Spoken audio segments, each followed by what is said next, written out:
Self-Respect, Stop Being Soft to Everyone, written by Evelyn Harper, published by Audiobook Stories. Introduction. This book is for the ones who've had enough. For those of you who've been stepped on, overlooked, and treated like an option.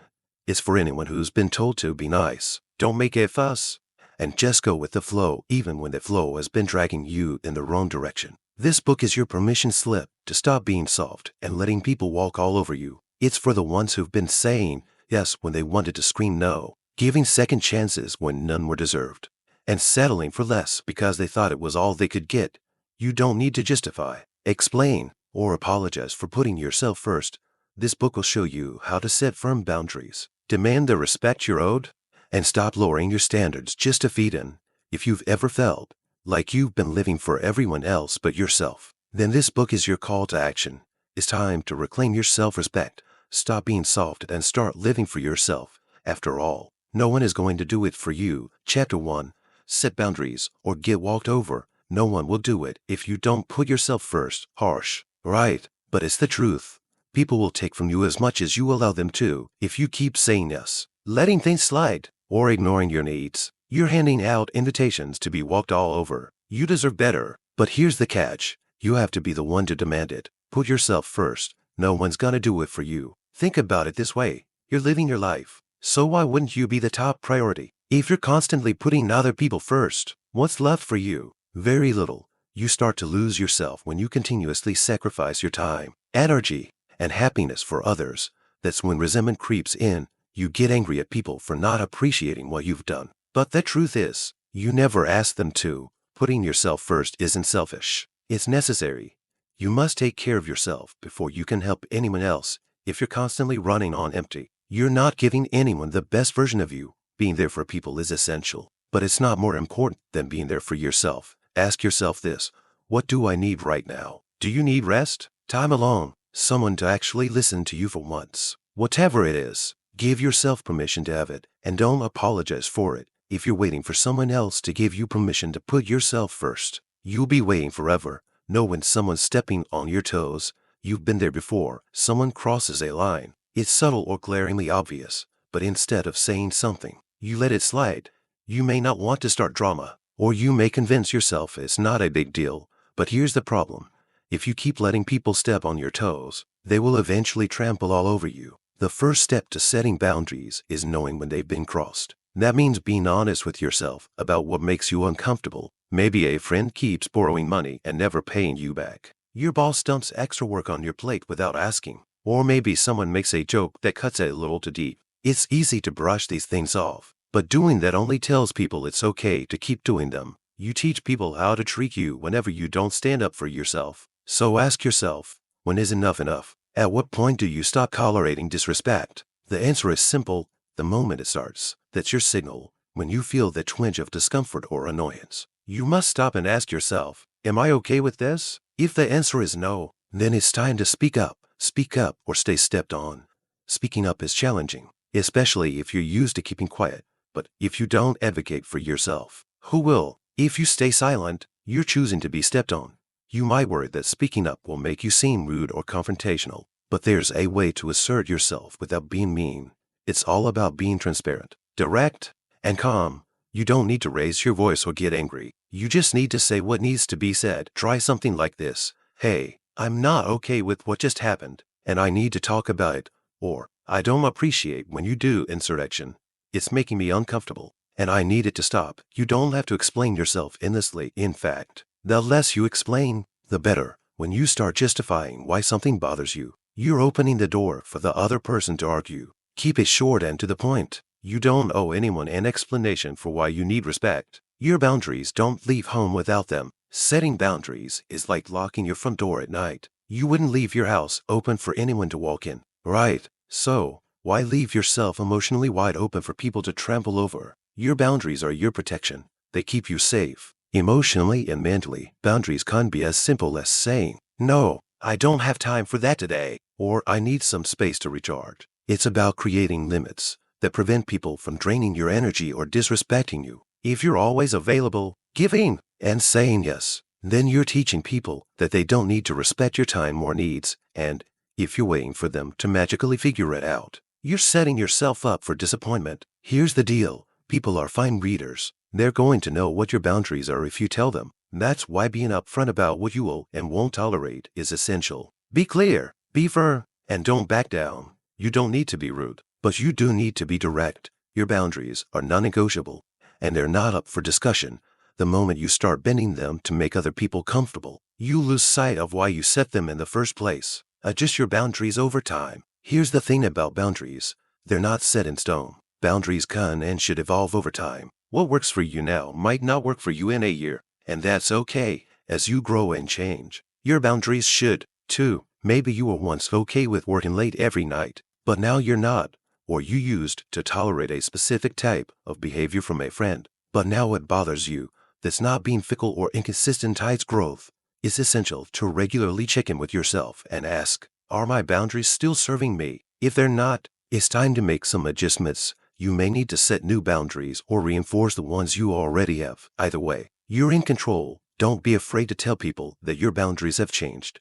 Say something like, I know I used to be okay with this, but I'm not anymore. It might initially feel awkward, but your well-being is worth a little discomfort. Remember, boundaries are about protecting your peace, not keeping people happy. If someone gets upset because you've changed your boundaries, that's on them, not you. It's not your job to manage other people's emotions. You deserve to be respected. At the end of the day, setting boundaries is about one thing, self-respect. It's about showing yourself and others that your needs, time, and well-being matter. If you don't respect yourself, you can't expect anyone else to do it. It's time to stop being soft. It's time to start speaking up, setting boundaries, and putting yourself first. You owe it to yourself to create a life where you feel valued, respected, and in control. No more letting people step on your toes. No more keeping quiet to keep the peace. You deserve better, and the only way you get it is by demanding it. So, from now on, make this your motto. I will not be walked over. I will put myself first. I will speak up, set my boundaries, and protect my peace, because if you don't, who will? Chapter 2. Say no and mean it. Saying no can feel impossible sometimes, right? Mainly when you're used to saying yes to everyone.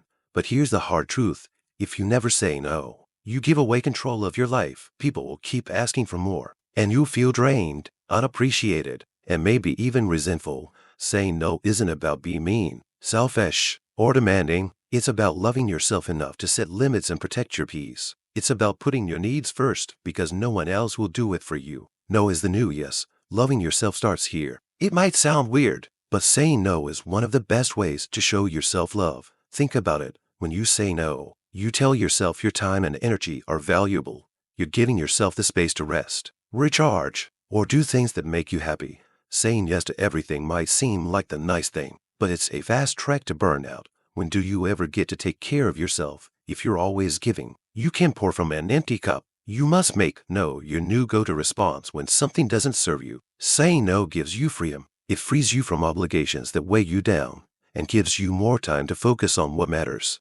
So, next time you're tempted to say yes to make someone happy, stop and ask yourself, what do I need right now? If the answer is rest, time, or space, give yourself permission to say no. Drop the guilt. Keep the no. I know what you're thinking, but I feel so guilty when I say no. That's totally normal, especially if you're used to being the person who says yes to everything. But here's the thing. Guilt is just a feeling. It doesn't have to control you. Saying no and feeling guilty doesn't mean you're doing something wrong. In fact, it's a sign that you're growing.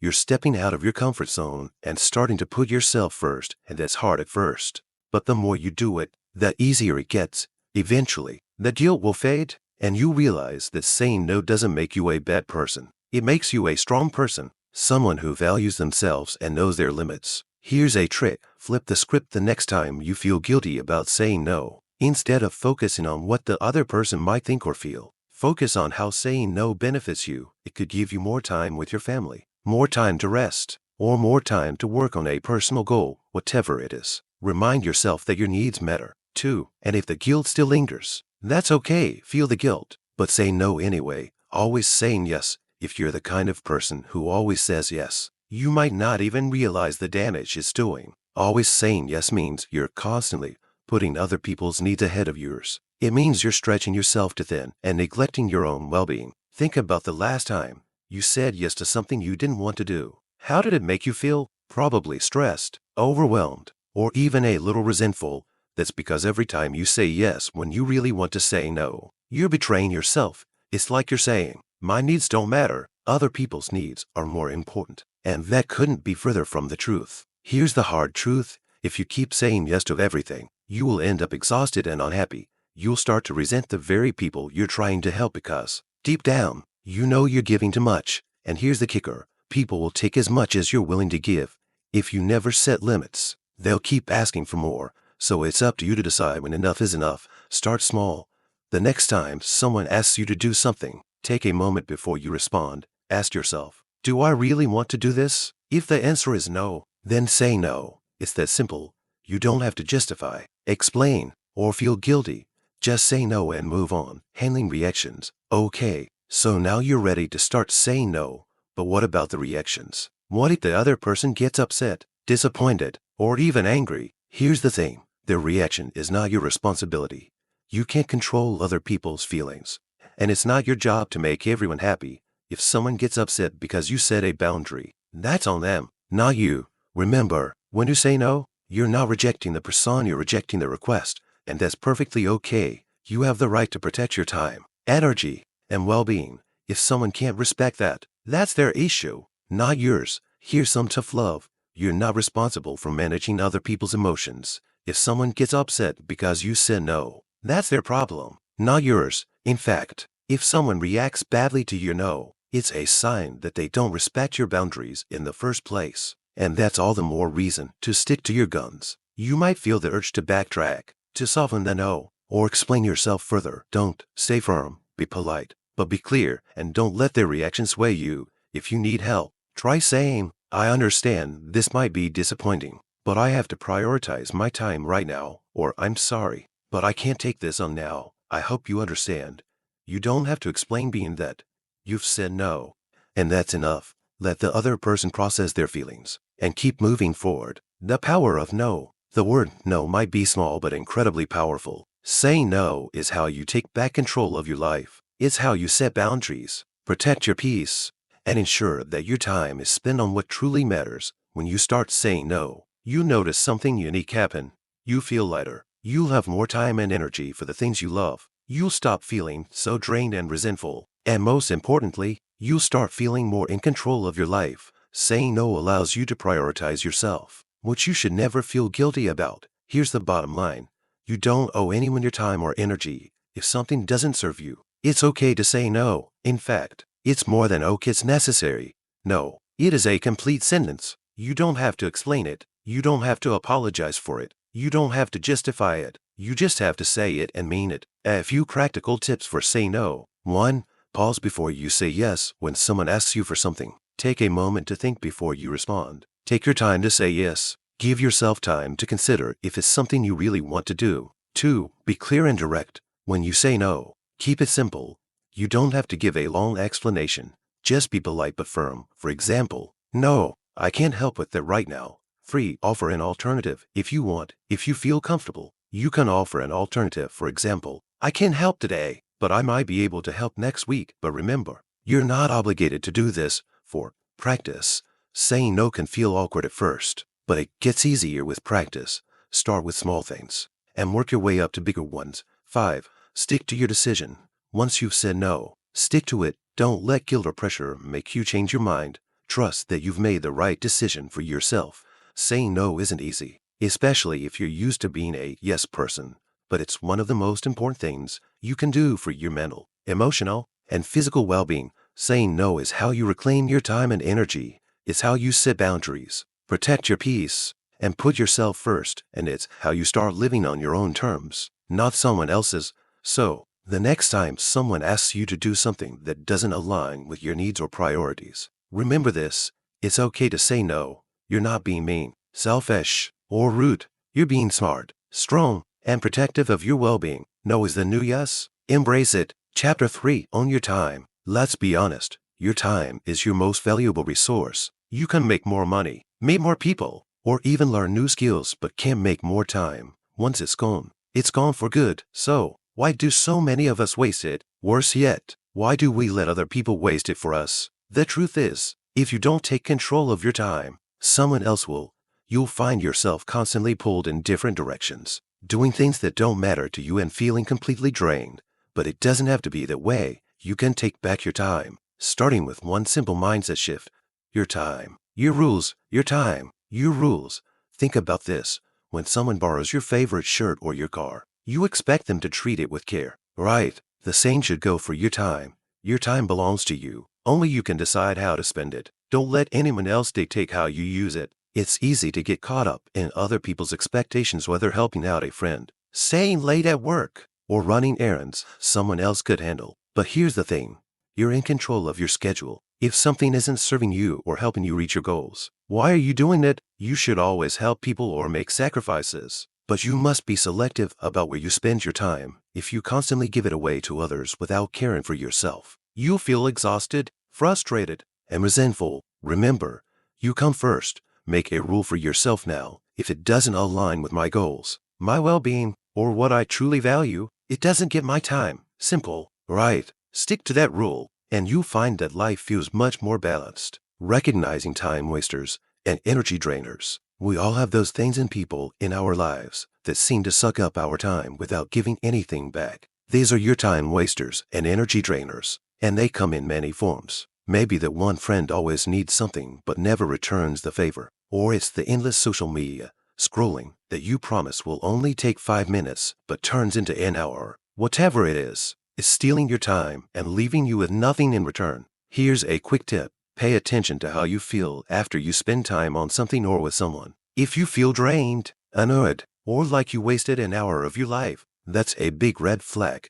That thing or person is a time waster. Once you identify the time wasters in your life, it's time to cut them out or at least cut them down. That might mean saying no to certain people more often, setting limits on social media use, or even reorganizing your daily schedule. The key is eliminating anything that doesn't add value to your life. For example, instead of wasting hours scrolling on your phone, set a timer and give yourself 10 minutes for social media. Take control of your time instead of letting distractions run the show. And don't be afraid to distance yourself from people who drain your energy. You deserve to surround yourself with people who lift you up, not those who drag you down. Prioritizing what matters most to you. Once you've eliminated the time wasters, it's time to focus on what really matters. This is where prioritization comes in. If you don't know what's most important to you, it's easy to get swept up in everyone else's agenda. So, how do you figure out what matters most to you? Start by asking yourself these questions. What are my personal goals? What makes me happy? What do I need more of in my life? What do I need less of in my life? Your answers to these questions will help you determine where your time should go. For example, if one of your goals is to get healthier, you should prioritize activities like exercising, cooking nutritious meals, or getting enough sleep. If spending time with family makes you happy, block out time in your schedule for that. The key is to focus your time on what aligns with your values and goals. Once you know what matters most, saying no to things that don't fit your priorities becomes easier. You'll stop feeling obligated to do things just because someone else asked, and instead, you'll spend your time on what truly matters to you. This isn't being selfish, it's being smart. Remember, your priorities might change over time, and that's okay. What's essential now might not be important in a year. And that's why it's so important to check in with yourself regularly and adjust your priorities as needed. How to stop feeling guilty for using time for yourself. Now, let's talk about guilt. Many of us feel guilty for taking time for ourselves, as if we're somehow selfish, if we're not constantly working or helping others. But here's the thing, you need time for yourself. It's not selfish, it's necessary. Think of it like charging your phone. If you don't plug it in, it will die. Right, the same goes for you. If you don't take time to recharge, you're going to burn out. And guess what? You're allowed to take time for yourself without feeling bad about it. You don't need to justify it to anyone. Whether taking a long bath, reading a book, or spending a quiet evening at home, you deserve that time. Taking time for yourself will actually make you more productive in the long run. You'll feel more energized, focused, and ready to tackle whatever comes your way. Here's a quick mindset shift to help you release the guilt when you take time for yourself. You invest in your well-being. It's like putting money in a savings account. You might not see the benefits immediately, but over time, it builds up, and you end up with something valuable, a healthier, happier you. If someone tries to make you feel guilty for using time for yourself, that reflects their own issues, not yours. Stand firm. You deserve time to rest, recharge, and focus on what matters to you. The world will keep spinning without you for a while. Stepping back is okay. Taking control of your schedule. Now that we've covered how to own your time, let's discuss logistics. How do you actually take control of your schedule? It's one thing to say you prioritize your time, but it's another to actually do it. Here are a few tips to help you take charge of your schedule. 1. Use a calendar, whether it's a physical planner or a digital calendar. Use something to block out your time. Schedule your priorities first, like exercise, family time, or personal projects, and then fill in the gaps with other obligations. 2. Say no more often. Every time you say yes to something that doesn't align with your priorities, you're saying no to something that does. Don't be afraid to say no to things that don't serve you. You don't owe anyone an explanation. 3. Set time limits. If you have tasks that tend to drag on, like answering emails or checking social media, set a timer. Give yourself a set amount of time for these activities. And when the timer goes off, move on to something more important. 4. Batch similar tasks together. Group similar activities together, instead of jumping from task to task. For example, respond to all your emails in one go rather than checking them throughout the day. This will save you time and help you stay focused. 5. Make time for yourself non-negotiable. Schedule time for yourself, like a work meeting or a doctor's appointment. Treat it like it's non-negotiable, because it is. Whether 30 minutes a day or an entire afternoon, make sure you have time to rest and recharge. Your time is yours. Don't let anyone else control it. Recognize the time wasters and energy drainers in your life and start cutting them out. Focus on what truly matters to you and make those things a priority. Most importantly, don't feel guilty for using your time for yourself. You deserve it. Taking control of your time is one of the most empowering things you can do. It helps you stop feeling overwhelmed, start achieving your goals, and make space for what truly makes you happy. So, from now on, remember your time, your rules. Chapter 4. Stop over-explaining yourself. Let's get straight to the point. You don't owe anyone an explanation for your choices. Yet, how often do you find yourself rambling on, trying to justify why you said no or did something the way you did? It's exhausting, isn't it? Over-explaining your decisions is a habit you need to break. Why? Because every time you over-explain, you're giving away your power. You're acting like you need permission for your own choices. Spoiler alert, you don't. Stop justifying your decisions. Here's the truth. You don't need to justify yourself to anyone. Not to your friends, your family, your coworkers, no one. If you've made a decision that's best for you, that's all the explanation you need. It's natural to want people to understand why you've made a particular choice, especially if it's different from what they expected. But here's the thing. You're not responsible for making them comfortable with your decisions. Your life, your rules. Let's say you decide to skip a party because you need some time for yourself. Instead of going into a long story about how you're feeling stressed, overworked, and need a break, keep it simple. I'm not going to make it tonight. That's it. You don't need to explain why. You don't owe them a detailed report. Stop feeling like you need a reason to do what's best for you. Sometimes, no is enough. Sometimes, I can't is all you need to say. When you start justifying your choices, you give others room to challenge you, and trust me, you don't want to open the door. Keep it simple. Say it once and shut it down. When you say no or make a decision, keep it short and sweet.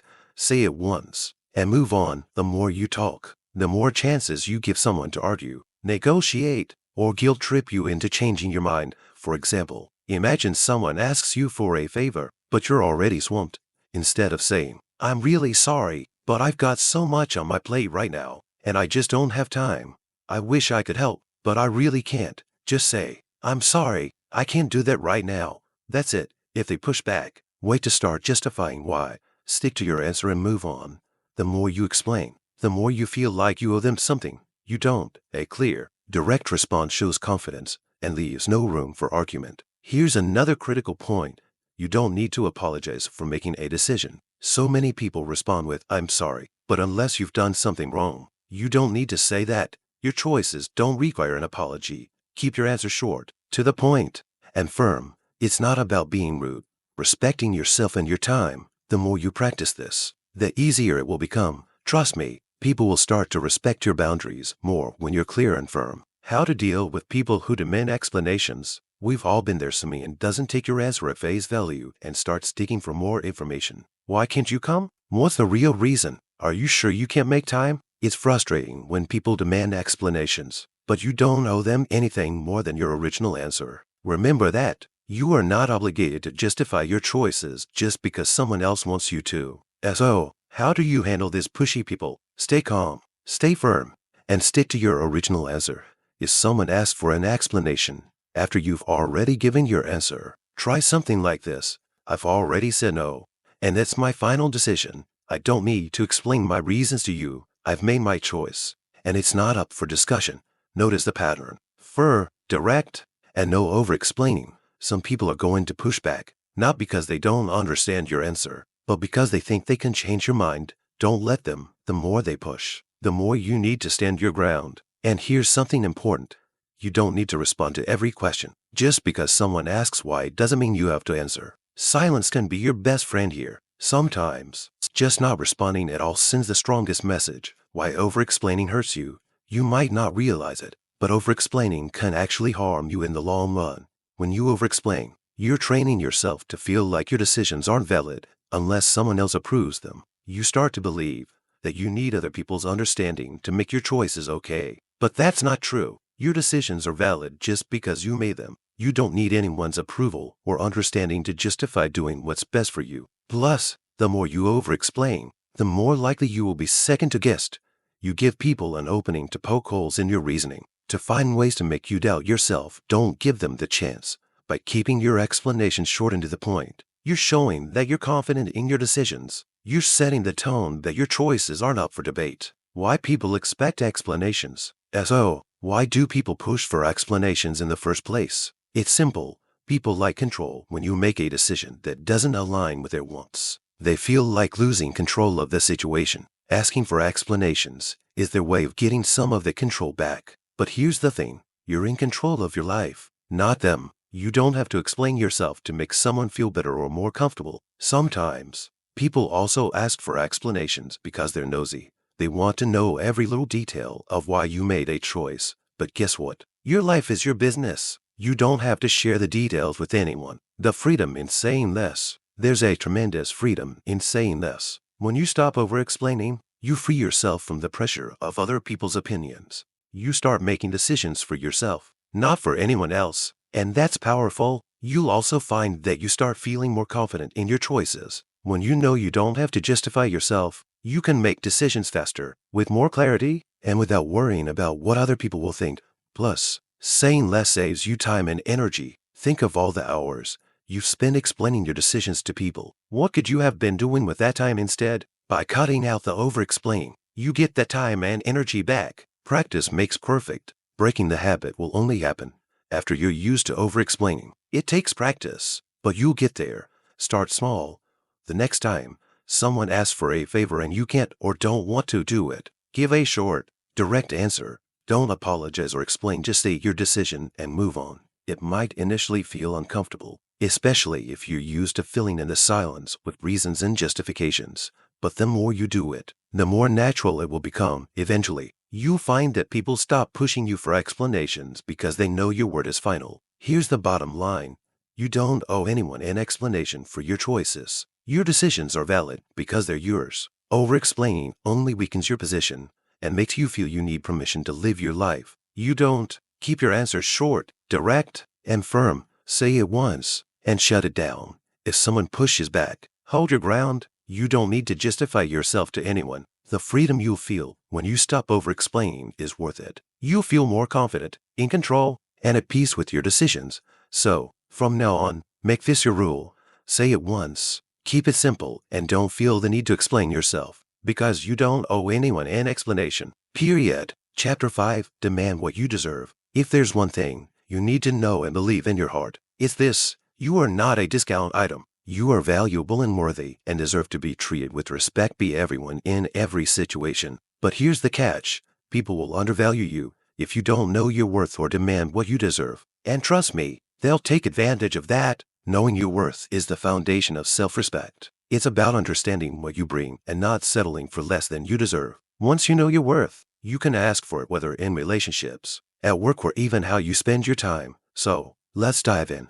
Know your worth. You're not a discount item. Think of yourself like a high-end product, something rare and valuable. Like a diamond or a luxury car, would you expect to see a diamond on the clearance rack? Of course not. But here's the thing. If you don't recognize your value, you're putting yourself on sale. You're allowing others to treat you like you're worth less than you actually are. Knowing your worth starts with understanding what makes you unique. What are your strengths? What do you bring to the table that no one else can? Maybe you're great at solving problems, or a loyal friend who's always there when people need you. Whatever it is, own it. You have value. Once you understand your worth, you'll stop accepting less than you deserve. You won't put up with people who don't treat you right, and won't say yes to opportunities that don't align with your goals. You'll start living like the high-value person you are, recognizing when you're being undervalued. Here's the tricky part. Sometimes we must realize we're undervalued. It sneaks up on you. Maybe you're in a relationship where you always give but don't get the same energy in return. Or you're doing more than your fair share of work, but not getting the credit or pay you deserve. How can you tell if you're being undervalued? Pay attention to how people treat you. Do they listen to you? Do they respect your time and boundaries? Do they acknowledge your contributions? If the answer is no, then you're likely being undervalued. Another sign is how you feel. If you constantly feel drained, unappreciated, or frustrated, it's a red flag that something's wrong. When you're valued, you should feel energized and respected, like giving everything and getting nothing in return. Remember, people will treat you how you allow them to. If you let people take advantage of you or treat you like you're not important, they'll keep doing it. That's why recognizing when you're being undervalued is so important. Once you see it, you can take action. How to ask for what you deserve. All right, so you've recognized your worth, and you've noticed when people are undervaluing you. Now, it's time to demand what you deserve. This part can feel intimidating, but trust me, it's crucial. If you don't ask for what you deserve, no one will just hand it to you.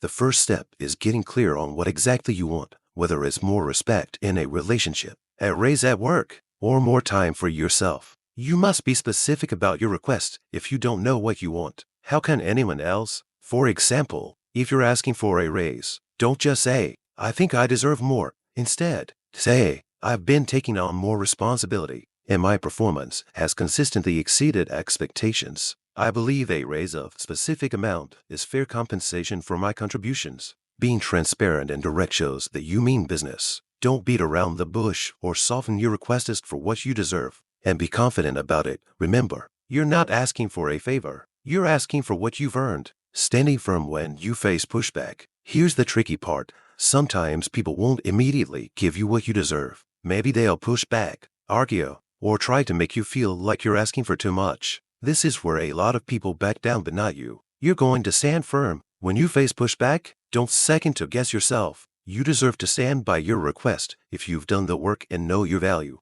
Don't let someone else's hesitation or discomfort make you feel you're asking for too much. Here's an excellent way to respond to pushback. Stay calm and professional and restate your worth. For example, if your boss says, "We can't give you a raise right now," you can respond with, "I understand this might be unexpected, but based on my performance and contributions, I believe this raise is deserved. I'm willing to discuss how we can make this work." It's about being firm but open to negotiation. You're not backing down from what you deserve, but showing that you're willing to discuss it. This shows strength and maturity, which is hard to argue against. Stop settling for less. One of the biggest traps people fall into is settling for less than they deserve. Maybe you've been asking for a raise at work, but instead of getting the raise, your boss gives you a small bonus. Or perhaps you're in a relationship where your partner finally does something nice after months of neglect. Here's the thing, don't confuse a slight improvement with getting what you truly deserve. A small bonus isn't the same as a raise. One nice gesture doesn't make up for being treated poorly for months. Don't settle for crumbs when you deserve the whole cake. People will keep giving you less if you accept less than what you're worth. They'll think that's enough to keep you satisfied and never step up and give you what you deserve. So, don't settle. Hold out for what you're truly worth. Even if it takes time, believe you're worth it. Here's the truth. Demanding what you deserve starts with believing you're worth it. If you believe in your value, it will be easy to convince anyone else to see it. So, start working on your mindset. Affirm to yourself daily that you're valuable. Write it down. Say it out loud. And remind yourself every morning, the more you believe in your worth, the easier it will be to demand what you deserve without feeling guilty or nervous. It's normal to feel doubt sometimes, especially if you've been undervalued for a long time. But the more you practice standing up for yourself, the more confident you become. It gets easier every time. Knowing your worth is the key to demanding what you deserve. You're not a discount item. You shouldn't let anyone treat you like that. Recognize when you're being undervalued and take action, whether at work, in relationships, or in your personal life. You have the right to ask for what you deserve and to get it. Be clear, be confident, and don't settle for less. You deserve the best, and it's time to start demanding it, because if you don't, no one else will do it for you. Know your worth and act like it. Chapter 6. Stop lowering your standards to fit in.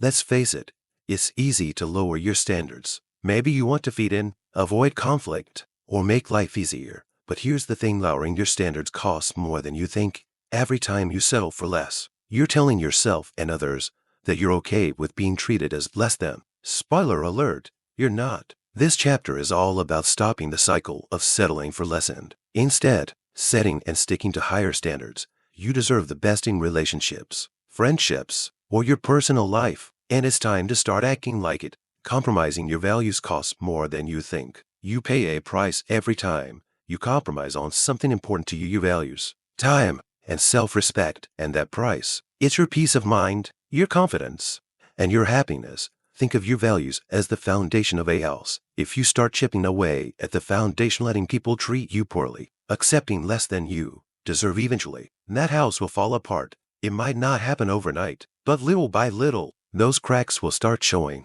When you compromise on your values, you teach others how to treat you. If you let people slide once, they'll do it again, and before you know it, you've set the standard for being treated like you're second to best instead of first choice. Here's the thing: your values are non-negotiable. They are the things that matter most to you, whether it's honesty, respect, loyalty, or kindness. If you start compromising on these, you're giving away pieces of yourself, and that's not okay. So, ask yourself, what are my values? What do I refuse to compromise on? Once you're clear on that, you'll find it easier to hold your standards high, no matter what. How to identify and set higher standards for yourself. Setting higher standards starts with knowing what you want. If you're unclear about what you expect from yourself and others, it's easy to slip into old habits and let things slide. So let's start there. What do you want in your life? What do you expect from your relationships, work, and even yourself? Take a moment to think about it. What kind of people do you want to surround yourself with? How do you want to be treated? What type of effort will you put into your personal growth and happiness? You can raise the bar once you've identified what's important to you. Here are a few tips to help you identify and set higher standards. 1. Look at your current situation. Are there areas of your life where you feel unhappy or unfulfilled? That's a clue that your standards might be too low. For example, if you're constantly feeling drained by certain friendships or stuck in a job that doesn't challenge you, it might be time to expect more. 2. Stop tolerating disrespect, whether it's from friends, family, or coworkers. You should never tolerate being treated poorly. If someone doesn't respect your time, feelings, or boundaries, they don't belong in your life. It's that simple. 3. Set clear, non-negotiable boundaries. Decide what you will and won't accept. For example, you'll no longer answer texts from people who only reach out when they need something, or you'll no longer say yes to plans that don't excite you. Make your boundaries clear and don't be afraid to enforce them. 4. Commit to your own growth. Higher standards aren't just about what you expect from others, but also about what you expect from yourself. Are you challenging yourself to grow, learn, and improve? Are you investing in your own happiness and well-being? Raise the bar for yourself and watch how quickly your life changes. 5. Practice saying no. Saying no is one of the most powerful ways to set higher standards. When you say no to things that don't align with your values, you create space for things that do. Don't be afraid to say no to people, opportunities, or situations that don't meet your standards. Surrounding yourself with people who meet your standards. Here's the truth: the people you surround yourself with significantly impact your life. It will drag you down if you're constantly hanging out with people who drain your energy, don't respect you, or bring negativity into your life. But if you surround yourself with people who meet your standards, people who lift you up, respect you, and support your growth, you feel empowered and happier. Not everyone deserves a spot in your life. It's harsh, but it's true. The people who constantly bring drama, make you feel less than, or don't respect your boundaries aren't your people, and it's okay to let them go. Your peace and well-being come first. Here's how to start surrounding yourself with people who meet your standards. 1. Evaluate your current relationships. Are there people who consistently drain your energy or bring negativity? It might be time to distance yourself from them. On the other hand, are there people who support you, respect your boundaries, and bring positivity into your life. Those are the people you want to keep close to. 2. Seek out people who align with your values. If one of your values is honesty, for example, make sure you surround yourself with honest people. If you value ambition, spend time with people who inspire you to work harder and achieve your goals. Like attracts like. So the more you focus on your values, the more you'll attract people who share them. 3. Don't settle for less. If someone isn't treating you how you deserve to be treated, don't settle just to keep the peace. It's better to be alone than surrounded by people who don't meet your standards. And the good news is, when you start living with high standards, you naturally attract people who align with that. 4. Create space for new connections. Sometimes, letting go of old friendships or toxic relationships can be challenging. But remember, when you create space by letting go of the wrong people, you make room for the right ones to come into your life. Don't be afraid to cut ties with people who don't meet your standards. It's a necessary step in creating a better, healthier life for yourself. 5. Be the kind of person you want to attract. If you want to surround yourself with positive, respectful, and driven people, you need to embody those qualities. 2. Be the kind of friend, partner, or coworker you want, and you'll attract people who share your values and mindset. Why setting higher standards matters. Why does setting higher standards matter so much? Here's why. Your standards determine the quality of your life. If you keep lowering the bar to feed in or avoid conflict, you'll never live the life you want. You'll be stuck in situations and relationships that don't fulfill you and feel like you're always settling. On the other hand, when you set high standards and stick to them, you start attracting better opportunities, better people, and better experiences. You stop wasting time on things that don't matter and start focusing on what does. You live with purpose, confidence, and clarity. And remember, your standards are a reflection of your self-respect. The higher your standards, the more you tell the world and yourself that you deserve the best. And you do. It's time to stop lowering your standards to feed in or make other people comfortable. You deserve the best, and this starts with setting high standards for yourself and the people you allow into your life. Don't compromise on your values. They're what make you who you are, and they're worth protecting. Identify what matters most to you. Set clear boundaries and surround yourself with people who meet those standards. It might mean letting go of certain relationships or saying no to opportunities that don't align with your values. But it's worth it in the end.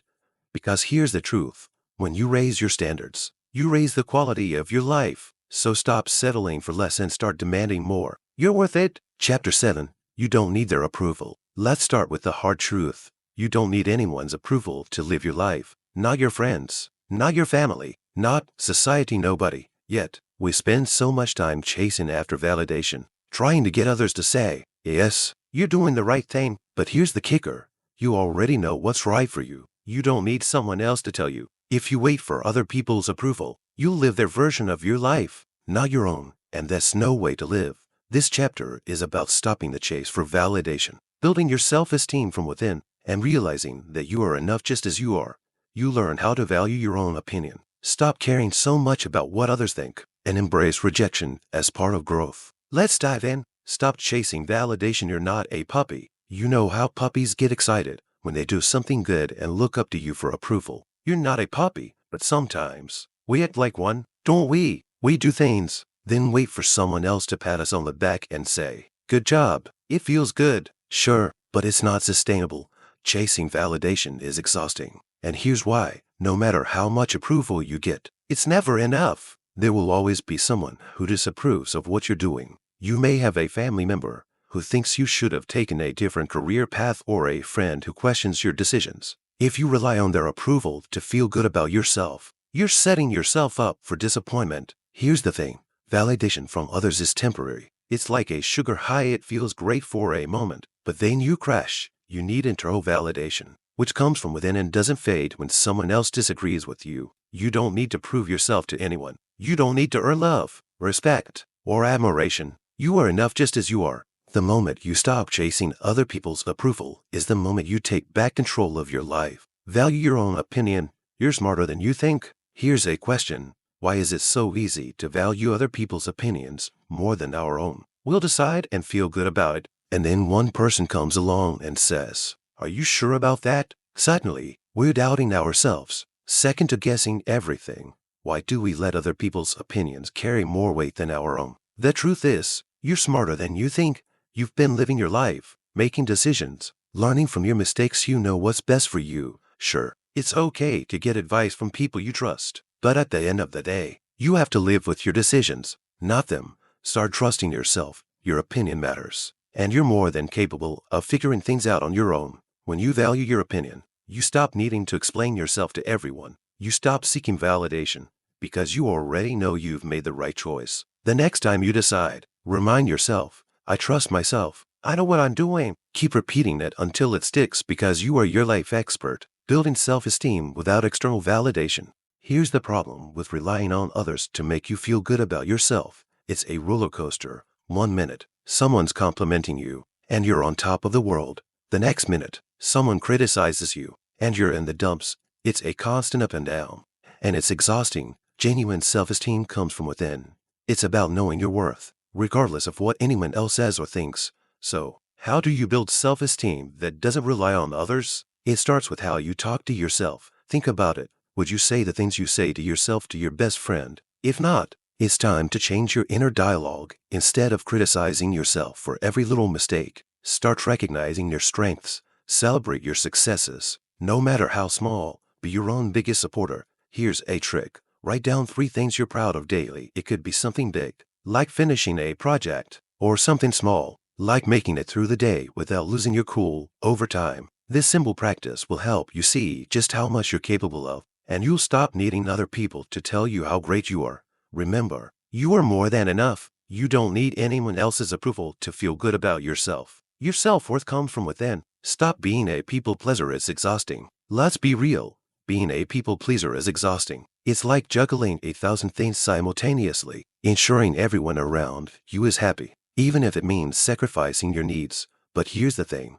No matter how hard you try, you can't make everyone happy, and even if you could, you'd be too drained to enjoy it. When you're constantly trying to please others, you're putting their needs above your own. You're saying, what they want matters more than what I want. But that's not true. Your wants and needs are just as important or more important because it's your life, not theirs. Stop being a people pleaser. It's not your job to make sure everyone else is happy. It's not your job to keep the peace at the expense of your own happiness. The truth is that people pleasing never leads to long-term happiness. All it does is leave you feeling empty, unappreciated, and exhausted. Start by saying no to things that don't serve you. You don't owe anyone an explanation for why you're saying no. Your time and energy are valuable, and it's okay to protect them. The next time you're tempted to say yes just to please someone, stop and ask yourself, is this what I really want? If the answer is no, then say no. You're allowed to prioritize yourself. Rejection doesn't kill you, it builds you. Most people don't realize that rejection isn't the end of the world. In fact, rejection builds you. You learn, grow, and become stronger whenever you face rejection. It's uncomfortable, sure, but it's not fatal. Think like this. Every successful person you admire has faced rejection. Actors, writers, athletes, and business leaders have all been told no at some point, but instead of letting it stop them, they used it as fuel to keep going. And guess what? You can do the same. Rejection becomes less scary when you stop chasing validation and start valuing your own opinion. You realize that someone else's no doesn't define you. It doesn't take away from your worth or your abilities. It's just a bump in the road, not a dead end.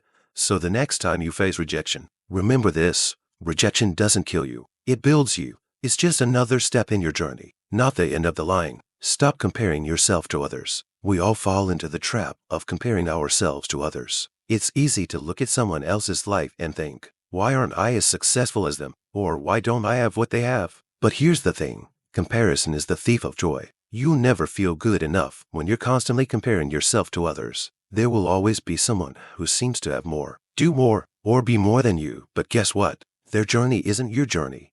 You don't know the struggles they've faced or the challenges they've overcome. All you see is the highlight reel, not the behind-the-scenes mess. And that's why comparison is so dangerous. It's never the whole picture. Your path is unique to you. No one else can live your life or make the decisions you've made. So, instead of comparing yourself to others, focus on your progress. Celebrate your own wins. You're on your own timeline. And that's okay. Focus on progress, not perfection. Here's another trap: the need to be perfect. We put so much pressure on ourselves to get everything right, never make mistakes, and always be on. But perfection is an impossible standard. No one is perfect, and you don't have to be either. Instead of aiming for perfection, Focus on progress. Are you learning? Are you growing? Are you trying your best? That's what matters. Every step you take toward becoming a better version of yourself is a win. Even if it's not perfect, give yourself permission to mess up.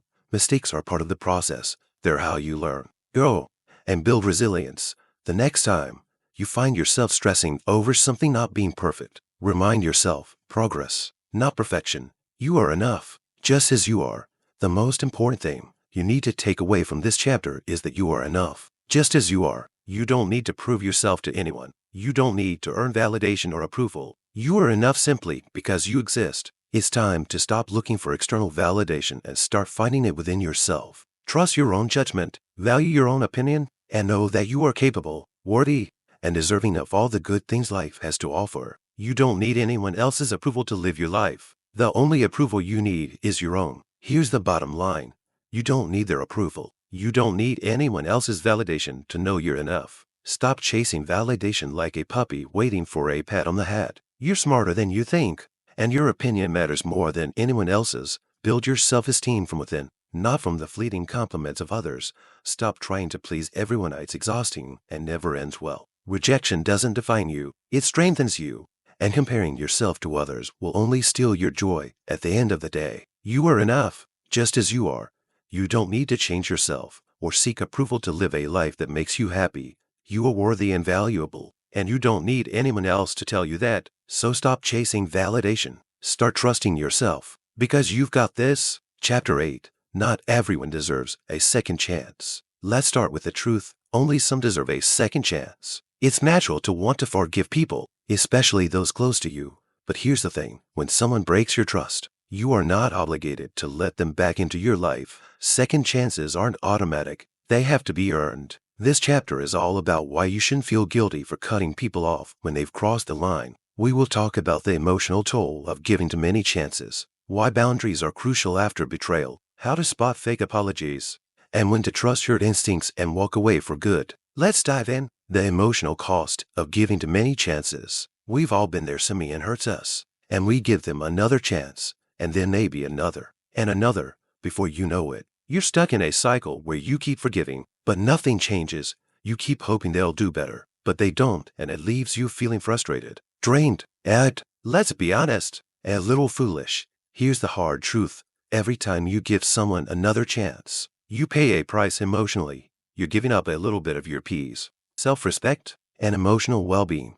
You're telling yourself that their actions are okay, even when they are not. It's important to remember that your emotional energy is valuable. You feel exhausted and empty if you keep spending it on people who don't respect you. Giving too many chances teaches people that they can hurt you without consequences. They get comfortable knowing you'll always forgive them, and that's a dangerous place to be. So, ask yourself this: how many chances are too many? If you find yourself giving out chances like free samples at a grocery store, it's time to reevaluate. Your emotional health should come first. Constantly giving chances to people who don't deserve them is a fast way to lose that. Why boundaries must be enforced after betrayal. Here's something that a lot of people don't understand. After someone betrays you, boundaries become more critical than ever. When someone crosses a line, it's not enough to forgive them and move on. You need to set clear boundaries to protect yourself from getting hurt again. Think of it like this. If someone breaks into your house, you don't leave the door unlocked afterward, right?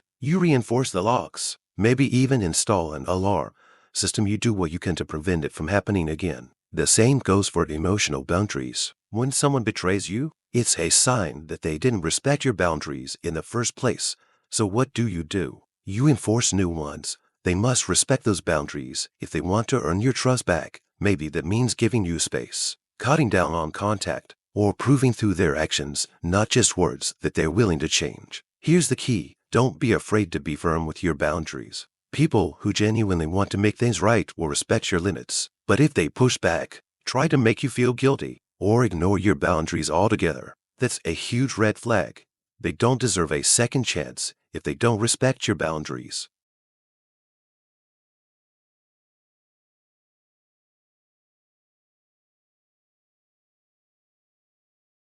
Sorry isn't magic. How to spot manipulation disguised as apologies. Let's be honest, not all apologies are created equal. Sometimes, people say sorry to return to your good graces without meaning. They want to smooth things over without working hard to earn your trust back. It is important to recognize the difference between a genuine apology and manipulation disguised as one. Here's how you spot a fake apology. They don't take full responsibility. They say things like, "I'm sorry you feel that way," or "I'm sorry if I hurt you." Notice how they're shifting the blame to you. A genuine apology is, "I'm sorry for what I did. It was wrong."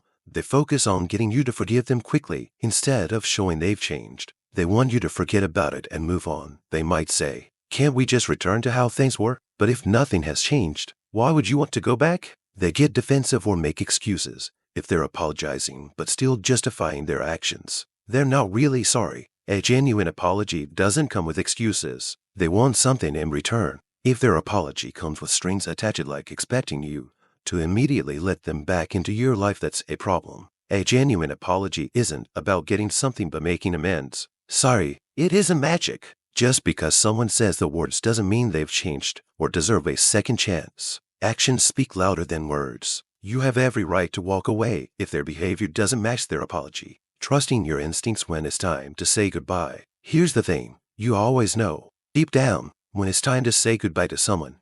Your gut tells you, you get that nagging feeling that something's off, that this person isn't going to change, or that they don't truly value you. Trust that instinct. We often ignore our gut because we don't want to face the reality that we need to let someone go. It could be a long-term friendship, a relationship, or even a family member, and walking away is impossible. But here's the truth. Staying in a relationship where you're constantly hurt, disrespected, or taken for granted will cost you more in the long run than leaving ever will. When you feel that something's not right, don't push it down. Don't convince yourself that you're being too sensitive or overreacting. Your instincts are there to protect you. If you feel someone isn't trustworthy or crossed a line too many times, listen to that voice inside you. It might not be easy, but sometimes walking away is the best form of self-care.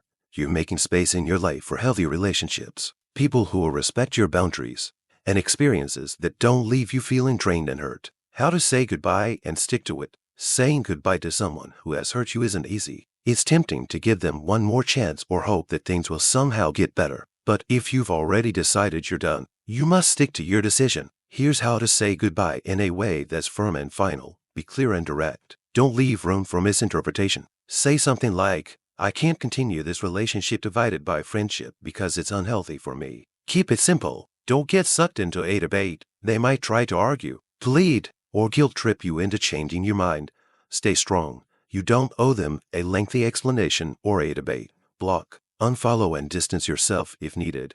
If this person has a habit of repeatedly reaching out to you or manipulating you back into their life, take action to protect your peace. Block them if you need to. Unfollow them on social media. Give yourself the space to heal without their influence. Stick to your boundaries. After you've said goodbye, don't waver. If they try to come back into your life with more apologies or promises to change, ask yourself, has their behavior really changed? Or is this just another attempt to get back in? It's tough, but you deserve relationships that lift you up, not ones that tear you down. If someone isn't willing to respect you, they don't deserve a place in your life. Why it's okay to walk away. Walking away from someone hurting you doesn't mean you're giving up. It means you're choosing yourself. You choose peace over chaos, self-respect over disrespect, and happiness over constant disappointment. Remember, you are not obligated to keep people in your life who hurt you. Just because you've known someone for a long time, or because they're family, doesn't mean you have to keep giving them chances.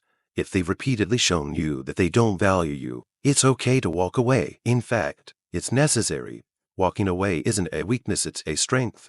It's saying, "I deserve better than this, and I'm not settling for less." It's choosing your own well-being over someone else's convenience. It's refusing to let anyone take advantage of your kindness or forgiveness. And here's the best part. Walking away from toxic people makes room for healthy relationships. You create space for people who respect you, uplift you, and bring positivity into your life. That's what you deserve. Forgiveness without reconciliation. Many people think that forgiveness means letting someone back into your life. But here's the thing. You can't forgive someone without reconciling with them. Forgiveness is about letting go of the anger and hurt to move on. It's for you, not for them. Reconciliation, on the other hand, requires trust. It requires the person who hurt you to take responsibility for their actions, to show genuine change, and to respect your boundaries. If they haven't done that, reconciliation isn't possible, and that's okay. You can forgive someone without giving them another chance to hurt you. You can let go of the past without letting them back into your present. Forgiveness is about freeing yourself from the emotional weight of what happened. It's about choosing peace over bitterness. So, if you've forgiven someone, but don't feel comfortable letting them back into your life, that's perfectly fine. You're not being petty or holding a grudge. You're protecting yourself.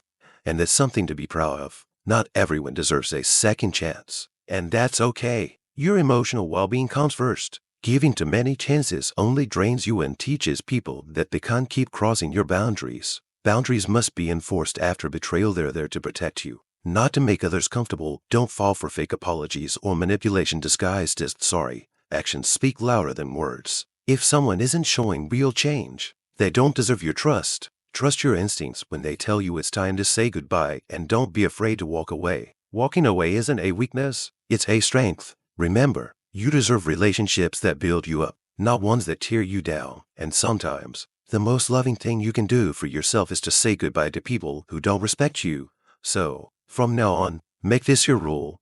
I will protect my peace. I will enforce my boundaries. I will walk away from anyone who doesn't value me, because, at the end of the day, you deserve better, and it's okay to demand that. Chapter 9. Hold them accountable. Accountability is one of the most essential things in any relationship, whether it's with friends, family, or even yourself. Without accountability, relationships fall apart.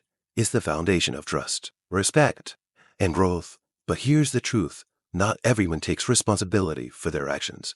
Some people avoid it like the plague. If you don't hold them accountable, they'll keep taking advantage of you. This chapter is about learning how to hold others and yourself accountable. You learn why accountability is essential in any relationship, how to confront people who dodge responsibility, how to tell the difference between a simple mistake and a toxic pattern, and the importance of owning up to your actions. Let's get started. Why accountability is essential in relationships. Think about it. How can a relationship work if one person never takes responsibility for their actions? Whether it's a friend who constantly breaks promises or a partner who never admits when they're wrong. Lack of accountability destroys trust. When people don't take responsibility for their behavior, it creates a cycle of frustration and resentment. You end up feeling like you're the only one trying to keep things together, while they keep messing up without ever owning it. That's not a real relationship. One person dragging the other down. Accountability is about ensuring everyone in the relationship holds up their end of the deal. It's about owning your mistakes, making amends, and doing better. When both people in a relationship are accountable, trust is built. If something goes wrong, the other person will step up, admit it, and fix it. That's what makes relationships strong. Without accountability, people get away with hurting you repeatedly. If you let them off the hook every time, you're teaching them that treating you poorly is okay. It's not okay, and it never will be. That's why accountability is essential. How to confront people who avoid responsibility. Now, let's talk about the hard part. Confronting people who refuse to take responsibility. We all know someone who dodges accountability like it's a game. They make excuses, shift the blame, or act like it's not a big deal. But here's the thing. They'll never stop if you don't call them out. When confronting someone who avoids responsibility, being direct but calm is essential. Don't dance around the issue. Say precisely what you need to say, and don't give them room to wriggle out of it. Here's how to do it. 1. State the facts. Start by explaining exactly what happened. Don't accuse or exaggerate, just state the facts. For example, you said you'd help me with this project but didn't show up. 2. Explain the impact. Let them know how their actions or lack of actions affected you. Be clear and honest. For example, because you didn't show up, I had to do all the work by myself, and it really stressed me out. 3. Ask for accountability. This is where you ask them to take responsibility. Say something like, I need you to acknowledge that you let me down, and I need you to do better next time. 4. Don't accept excuses. If they start making excuses or shifting the blame, don't let them off the hook. Say, I understand things happen, but this isn't the first time. I need you to take responsibility for this. 5. Be ready to enforce boundaries. If they still refuse to take responsibility, you must be prepared to enforce consequences. Maybe that means distancing yourself from them or not relying on them for certain things anymore. You have the right to protect your peace. Remember, holding people accountable is about respect. If someone can't take responsibility for their actions, they're not respecting you, and if they don't respect you, they don't deserve a place in your life. Recognizing the difference between mistakes and patterns. Everyone makes mistakes. No one is perfect. The key is knowing when a mistake is just out of one time thing and when it's part of a larger pattern. Because here's the truth. Pattern shows someone really is. A mistake is when someone slips up, acknowledges it, and tries to improve next time. A pattern is when someone keeps repeating the same error, even after you've talked to them about it. A pattern shows that they're not interested in changing, they just want to do the bare minimum to keep you around. Here's how to tell the difference. A mistake, they mess up, they own up to it, they apologize, and they work on changing their behavior. You see a real effort to improve. And the mistake doesn't happen again, or at least not often. A pattern, they mess up, make excuses, give you a half-hearted apology, and then do it again and again and again. They don't learn from their mistakes, and they don't make any real effort to change. When you recognize a pattern of bad behavior, it's time to stop giving chances. You deserve better than someone who keeps hurting you over and over again. Confront them about the pattern. If they don't make fundamental changes, it's time to enforce boundaries or walk away. You can forgive a mistake, but you shouldn't tolerate a pattern. How to hold yourself accountable. Now that we've discussed holding others accountable, let's turn the script. How do you hold yourself accountable? It's easy to point fingers when someone else messes up, but it's just as important to recognize when you need to step up. Holding yourself accountable means owning your actions. Even when it's hard, it means admitting when you've made a mistake, apologizing without excuses, and working to do better. It's not always easy, but it is essential for personal growth and healthy relationships. Here's how to start holding yourself accountable. 1. Acknowledge your mistakes when you mess up. Own it. Don't make excuses or blame others. Take full responsibility for your actions. This is the first step to real accountability. 2. Apologize sincerely. If your actions have hurt someone else, apologize. A real apology means taking responsibility for your actions and showing you're committed to improving. It's not about just saying sorry to smooth things over. It's about acknowledging the impact of your actions and working to fix them. 3. Learn from your mistakes. Mistakes are opportunities to learn and grow. Ask yourself what you can do differently next time. Reflect on what went wrong and how to prevent it from happening again. 4. Make changes. Accountability isn't just about saying, I mess up. It's about taking action to ensure that you don't mess up the same way again. Change your behavior so that you're not repeating the same mistakes. 5. Ask for feedback. If you need help improving, ask for feedback from the people around you. Be open to constructive criticism and use it to grow. It might be hard to hear at first, but it's essential if you want to hold yourself accountable and improve. 6. Stick to your commitments. Follow through if you say you will do something. Don't make promises you can't keep, and don't leave people hanging. Being accountable means being reliable and dependable. 7.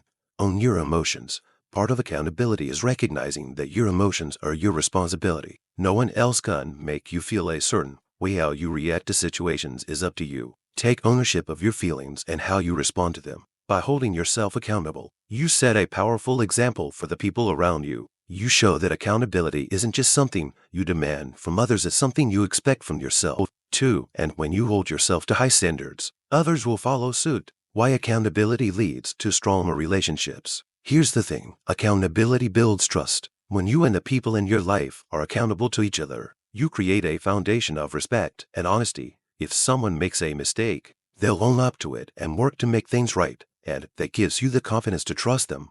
On the flip side, relationships without accountability are fragile. If you can't trust the people around you to take responsibility for their actions, it's hard to feel safe or valued. You end up walking on eggshells, constantly worrying about being let down. That's no way to live. Accountability isn't just about calling people out when they mess up. It's about creating a culture of honesty, growth, and mutual respect. It's about being honest with each other and working together to improve. So, from now on, make accountability a non-negotiable in your relationships. Expect it from others, and expect it from yourself. When everyone holds themselves accountable, relationships become stronger, healthier, and more fulfilling.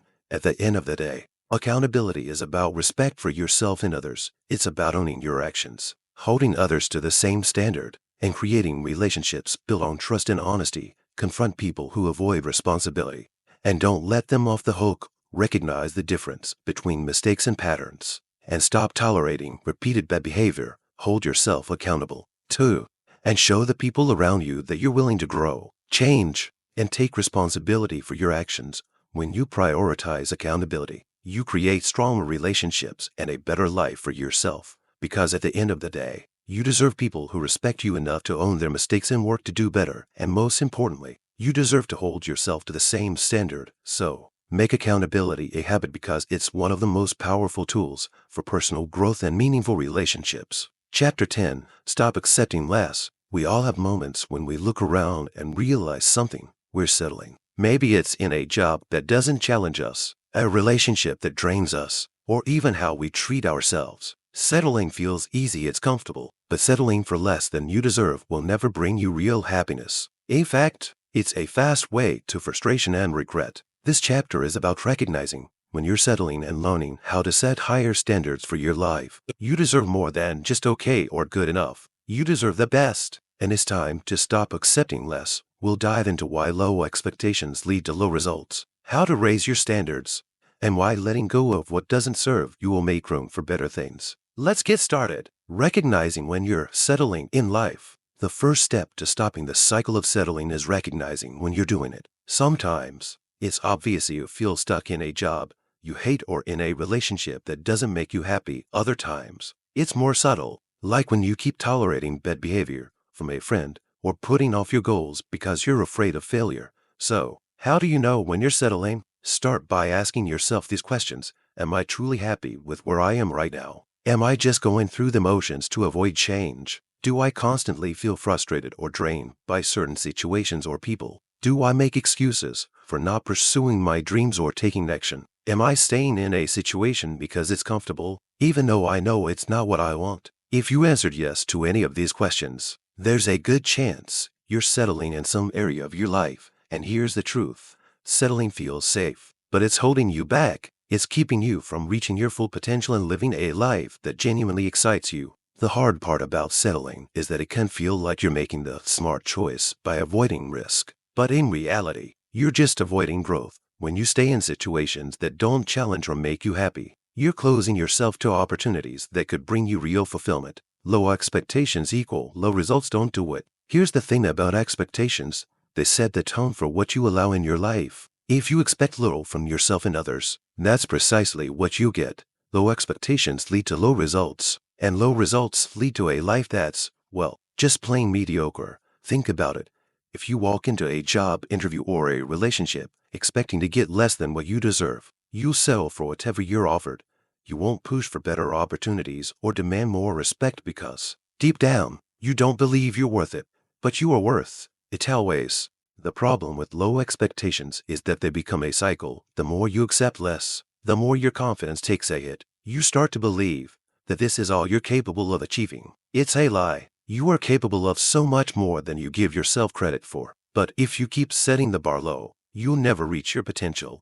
You'll stay stuck in situations that don't challenge you, surrounded by people who don't respect you, and live an empty life. It's time to raise your expectations. Expect more from yourself. Expect more from others, and expect more from life, because when you raise your expectations, you open the door to better opportunities and results. Set higher standards. Period. Once you've raised your expectations, the next step is to set higher standards for yourself and your life. Standards are like the guidelines you follow for how you allow yourself to be treated, how you treat others, and how you live your life. If your standards are low, you'll settle for less. It's that simple. So, how do you set higher standards? Start by looking at the areas where you've accepted less than you deserve. Maybe it's a friendship where you always give but never get the same energy in return. Perhaps it's a job where you're underpaid and overworked, but you stay because you fear change. Ask yourself, what would my life look like if I refused to settle? What kind of relationships would I have? What type of job would I pursue? What kind of habits would I build to become the best version of myself? This is where you set the bar. Setting higher standards means you stop accepting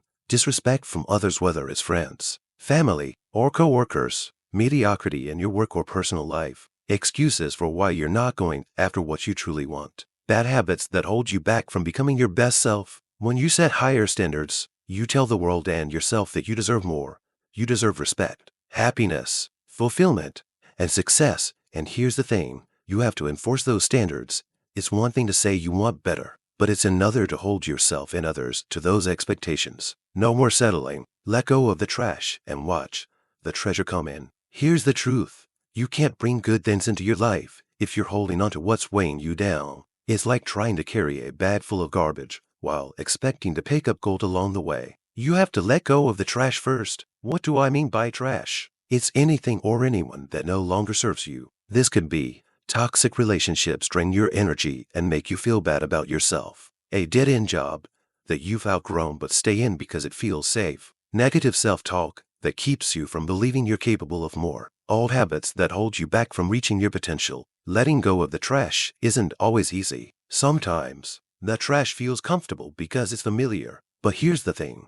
Just because something is familiar doesn't mean it's good for you. You have to be willing to let go of the things that aren't serving you to make room for the things that will. Think of it like cleaning out your closet. You can't make space for new clothes if you're holding on to the ones that no longer fit. The same goes for your life. If you're holding on to people, situations, or habits that no longer fit who you are or where you want to go, it's time to let them go. When you let go of what's not serving you, you make room for the things that will bring you joy, success, and fulfillment. It might feel scary at first, but trust me, the treasure awaits you. But first, you have to make space for it. Keep your standards high, even when it's hard. Here's the tough part. Keeping your standards high isn't easy. There will be moments when it feels tempting to settle again. Maybe someone offers you a job that's not quite what you want, but it's enough. Or perhaps you're in a relationship where things aren't, but you convince yourself it's better than being alone. This is where most people need to catch up. When things get hard, you tend to lower your standards. You start to doubt yourself, wonder if you're asking for too much, or worry that you won't get what you want. But here's the truth. Keeping your standards high is the only way to get the life you deserve. It's important to remember that raising your standards is not being perfect or expecting perfection from others. It's knowing what you deserve and not settling for anything less. It's saying no to what doesn't you, even when it's. Here, keep your standards high, even when it's. Stay focused on your long-term goals. When you feel tempted to settle, remind yourself why you raised your standards in the first place. What are you working toward? What kind of life do you want to create? Keep sight of the bigger picture. Surround yourself with people who support your standards. It's easier to keep them high when you have people who encourage and uplift you. Cut out the people who try to drag you down or convince you to settle for less. Trust the process. Raising your standards might mean it takes longer to find the right job, relationship, or opportunity, but trust that by staying true to your standards, you have space for the right things to come into your life. It's better to wait for what you deserve than to settle for something that won't make you happy. Keeping your standards high means choosing yourself every time. It means believing you deserve the best and refusing to settle for anything less. Yes, but it's it. Stop settling for less. You deserve a life that excites you, challenges you, and makes you feel proud. Recognize when you're struggling. Raise your expectations and set higher standards for yourself in every area of your life, whether it's your relationships, career, or personal growth. Don't do anything that doesn't meet your standards. Low expectations lead to low results, and you deserve more than that. Set higher standards, period. Stop making excuses for why you're exhibiting disrespect, unhappiness, or mediocrity. The moment you decide that you won't settle for less, your life begins to change. When you raise the bar, the people and opportunities that meet those standards will start showing up. But there's a catch. You have to let go of the trash to make room for the treasure. Get rid of anything or anyone that's holding you back. Whether it's a toxic relationship, a dead-end job, or negative self-talk, clearing out the clutter in your life is the only way to make space for the things that truly matter. Most importantly, keep your standards high, even when there will be moments when it feels tempting to lower the bar because it feels easier or more comfortable. But remember, you deserve the best. Don't do anything for less just because it's essential. Stick to your standards, trust the process, and believe that better is coming. You can do so much more than you think. Stop settling and start demanding more from life, others, and yourself, because you deserve it. Here's truth. Noon's in to save you. No one. I'm asking you to stand up and demand respect. If you're willing to do it yourself, you've this far. And now, to stop making excuses. You already know what needs to be done. You need to act on it. Stop waiting for the perfect moment or someone else's approval. You're in charge of your life, and you are the only person who can change it. You have the power to set boundaries, raise your standards, and stop accepting less than you deserve. But tough love time. This isn't going to be easy. People might not like it when you stop bending over backward for them. You'll feel uncomfortable, maybe even guilty. But guess what? That growth and growth going to be comfortable. This is a final reminder that you deserve better. but it's also your responsibility to make sure you get it. Stop being soft, stop settling, and start living like you know your worth.